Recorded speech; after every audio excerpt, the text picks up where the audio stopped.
Happy Father's Day, everybody. Wanted to give you a few points wrapping up the last commission meeting. We voted on the police contract. It's a 2-year contract, very similar to the 3-year contract that the police previously rejected, and the cost impact for the city is roughly the same amount. The next thing we handled was we dispersed the monies that we received on TDR funding. It's about $2.5 million that we worked on negotiating and bringing in over the past year. The Alhambra Water Tower will be addressed and restored with those funds, as well as Venetian Pool. We'll have monies applied to it, Coral Gables Museum, and the Merrick House as well. All those are treasures in our city that we're proud to have. Regarding pedestrian safety, which I've been covering in the past couple of newsletters, we went door to door before doing some grant applications to make sure that residents that were between Bird Road and US 1 and the Underline wanted to have sidewalks or a bike lane added to their streets.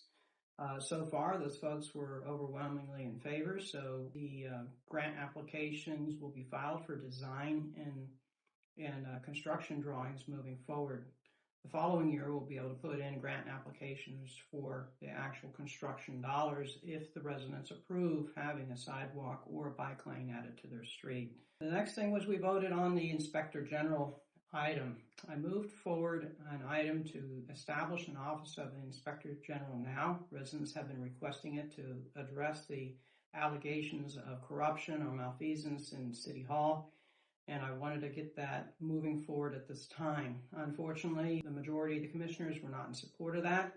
They moved to delay it and have the Charter Review Committee enshrine it into the charter first, and then it'll have to come back to do the same process that I requested at this time to establish an Office of Inspector General and establish the rules and regulations of that position.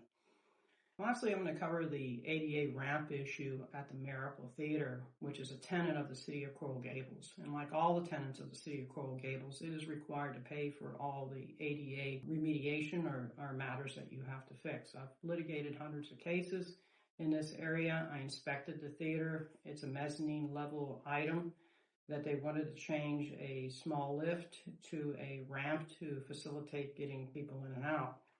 I'm in favor of moving it to a ramp, and I moved it to, instead of providing money to the theater, provide it as a loan and challenged my fellow commissioners to raise a portion of the money to repay that loan for the theater. Moving forward, I hope that my fellow commissioners don't do this with the rest of our tenants, because the ADA remediation that we need to do throughout our city is tremendous. And if we deplete the funds on tenants with tenant obligations, it's going to be much slower for the city to be able to fix the issues that we have throughout our city. There's a link in my newsletter for the ADA remediation list if you'd like to take a look at it. It's a long list that our city take care of sooner rather than later.